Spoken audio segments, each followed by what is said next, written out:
Bill? Thank you, Honorable Speaker.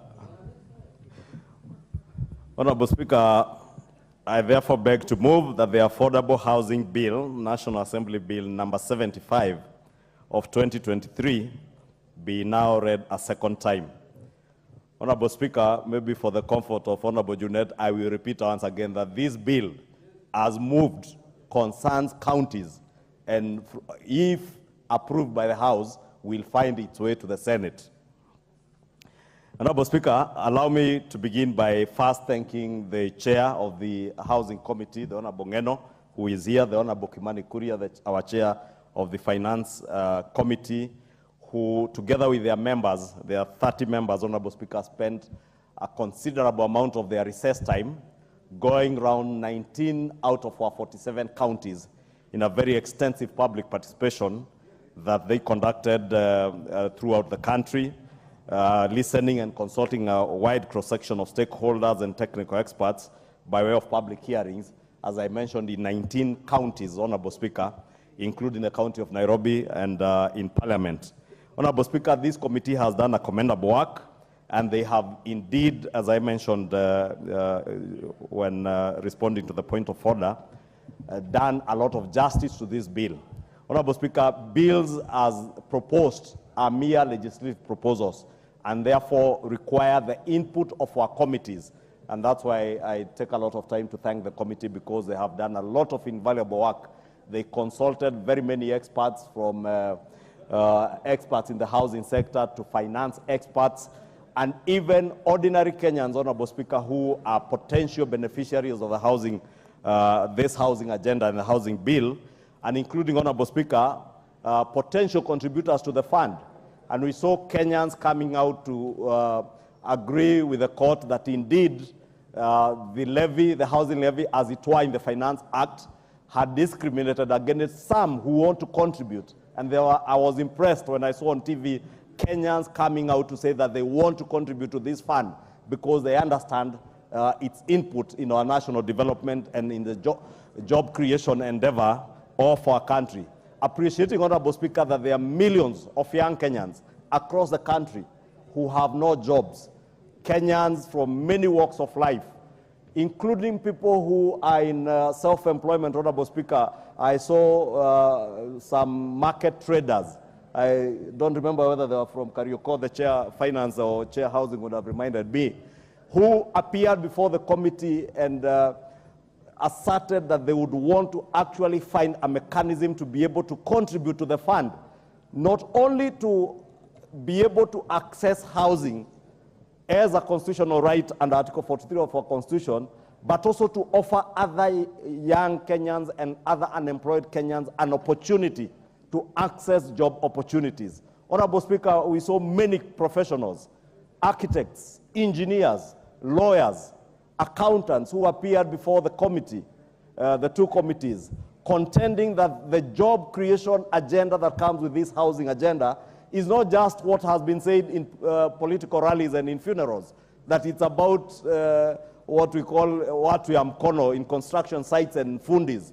That, Honorable Speaker, architects, quantity surveyors, engineers from civil, electrical to water engineers are accessing huge opportunities in jobs that are being created by this agenda. And many Kenyans express the desire and the need to have a legal framework, Honorable Speaker, that would actualize this housing agenda. Therefore, Honorable Speaker, if you go to the objects of the bill under Article 3, one, it is envisaged, Honorable Speaker, that this bill, once it becomes an act, will have three key objectives. One is to give effect to Article 43 of our Constitution, 43(1)(b), on the right to accessible and adequate housing. And, Honorable Speaker, for members like Honorable Junet, who took time last night to go through the committee's report, they will see the committee has indeed also proposed an amendment to include the words to reasonable standards of sanitation, so that we don't just have provide affordable housing, but housing that has, in the words of our Constitution, reasonable standards of sanitation. Two, Honorable Speaker, the second objective is to impose a levy to facilitate the provision of affordable housing. And three, is to provide a legal framework for the implementation of the housing programs and projects. Honorable Speaker, this is one of the areas that the courts found wanting in what was passed during the Finance Act. The court did advise at least two important things. That one, they lacked a legal framework, and that is what now this new proposed legislation intends to do, to create that legal framework for the implementation of the affordable housing programs and projects. That now, under this act, Honorable Speaker, will have that legal framework that the court found as not having had one. Although, Honorable Speaker, I had a problem with that particular finding of the court, as much as, Honorable Speaker, I don't want to get into issues that could be sub judice. Because, Honorable Speaker, when we talk about a legal framework on implementation of a government program, Honorable Speaker, the Appropriations Act that we passed, Honorable Speaker, created that legal framework on how you appropriate funds to implement government projects, including the housing agenda. Honorable Speaker, as I said, I don't want to get into legalese that would be on the verge of getting into sub judice issues. We leave it to the lawyers in the Court of Appeal. Honorable Speaker, the second issue that was raised by the courts was the issue of the levy that we are creating under the second object, the imposition of a levy to facilitate the provision of affordable housing. The courts did find that the levy that was imposed under the Finance Bill or the Finance Act of 2023 was, in their words, discriminatory and unconstitutional in the sense that it only levied this levy against or on people who are salaried. And, Honorable Speaker, in this new law, we have now made it possible for even people who are not salaried to be able to contribute. And, Honorable Speaker, as I said, I was impressed to see very patriotic Kenyans coming out before the committee saying that they actually not only want to be beneficiaries of the houses that will be built, but they want to be contributors to the fund. They want to pay their fair share, just like those people who are employed or who are salaried. And, Honorable Speaker, we must continue to encourage these very patriotic Kenyans who have come out to say that they want to contribute to this fund. Therefore, Honorable Speaker, if you look at, for those who cared to go through the committee's report, they will see also that under clause 4, where that's providing for the imposition of the affordable housing levy at the rate of 1.5% of the gross salary of an employee or gross income of a person, and that person is a legal person, so therefore could be an individual or a business entity or a company. Honorable Speaker, there existed a lacuna in this clause 4 of the bill where companies or employers who have already deducted and remitted a matching amount of the levy for its employees were again subjected to pay the levy again on their own gross income. And, Honorable Speaker, the committee has made certain recommendations that will cure this lacuna, that if you are collecting as an employer, then you again will not be levied the same on your gross income. The committee also, Honorable Speaker, has provided safeguards in the amendments on that question that the courts did ask on whether the levy was discriminatory, if it is only levied on people who are salaried. The amendment that the committee is proposing, Honorable Speaker, has cured this matter in clause 4 again by providing that apart from the salaried persons, in clause 4A, the gross income of a person in the informal sector under clause 4B is also subjected to this levy. However, Honorable Speaker, the bill was silent also on the mode of collection of this by whoever will be the collector of this levy, and in this case, KRA, Honorable Speaker.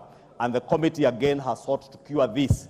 And in the amendments that will be coming during the third reading, the committee will be introducing an amendment that will allow the use of the provision of the Tax Procedures Act of 2015 to apply also for this levy, such that the same way, Honorable Speaker, for income tax, that for us who are employed and salaried, Honorable Speaker, we pay as we want. And this is deducted by our employers and remitted by the 9th of every month to KRA. But for people who are self-employed or people who are in the informal sector, Honorable Speaker, on a monthly basis, on a quarterly basis, they do their installment taxes, and they have the options whether you want to pay installment tax, whether you want to pay advance tax, whether you want to pay your tax at the end of the year. Honorable Speaker, now it will be an obligation that every Kenyan who is earning an income contributes to this fund, and through the Tax Procedures Act of 2015, they will be required then to make their tax returns to KRA and show how they will pay their housing levy, Honorable Speaker. This, in a way, Honorable Speaker, let me, for good manners, take this opportunity to thank the courts, because they have actually made it possible now for government to collect more money. Government initially was to collect only from the salaried people, but we shall now be able to collect more money. In a fund that was envisaged to collect probably 63 billion shillings, we should now be able to collect more money and therefore be able to roll out more projects across the country in all our 47 counties and in all our 290 constituencies. And Honorable Speaker, I will want to take this opportunity to encourage those members of parliament who have not complied with the memoranda or the letter that was sent by the Principal Secretary in charge of housing to propose sites for construction of this affordable housing in your constituencies. Honorable Speaker, I am a beneficiary of this project in Kikuyu, and I can tell you, in a project where we are doing about 755 or 757 houses between us and our neighbors, Kabete constituency, we are projecting to employ close to 2,000 people on site directly and many others indirectly, Honorable Speaker. Honorable Speaker, you remember I was with you the other day when we passed by a site in Kakamega town. And you remember what those young men and young ladies at that site told us, that we should go and tell those people in Nairobi who are talking ill of these housing projects to know that that is where they are earning their daily bread. That is where they are educating their children from. That, Honorable Speaker, the suppliers of steel in these housing projects, Honorable Speaker, suppliers of cement, timber traders, Honorable Speaker, across this country today are not able to satisfy the demand for timber. I have a friend who trades in timber from Congo. He's telling me they are now struggling to get transport to transport timber from as far as Congo, Tanzania, Honorable Speaker, because of the huge demand of timber, of marine boats, of steel in this country today, Speaker. Honorable Speaker, the factory that His Excellency the President commissioned last year, but one, in Mariakani, in the coast, and those members from the coast, the factory owned by, I think it's Devki Steel Mills. That factory today, Honorable Speaker, is unable to satisfy the demand for steel today in this country, Honorable Speaker. Courtesy of these projects, Honorable Speaker. And it's not just about steel, cement, timber, and all the other auxiliary items that get into construction, Honorable Speaker. The huge opportunities that exist in job creation, Honorable Speaker, is what each one of us today here ought to be speaking to. There is none of us, Honorable Speaker, back in our constituencies who is not confronted by many young men and women looking for job opportunities. Many of them qualified, Honorable Speaker. Last night I was speaking to a young man called Kevin Omondi Onyango. And I got a video, Honorable Speaker, a young man from Migori. A friend of mine forwarded to me a video of that young man that he had recorded himself. A first-class honors with a bachelor's of economics degree, a CPAK, who is doing manual jobs in the EPZ in Kitengela, Honorable Speaker, and I have an appointment with that young man next week, Tuesday, to see how we can help him, Honorable Speaker, because it's not just enough to talk about people and jobs, but we must be able to do something to create jobs for them. It is opportunities for young men like Kevin Omondi, who can work as accountants in cement factories in Athi River, or steel factories, Honorable Speaker, or even become very good accountants for the contractors who are doing these housing projects that we must speak today. We must speak to today. Honorable Speaker, I want to invite all of us, including my good friend Opio and I am not sure he is here to provide a list of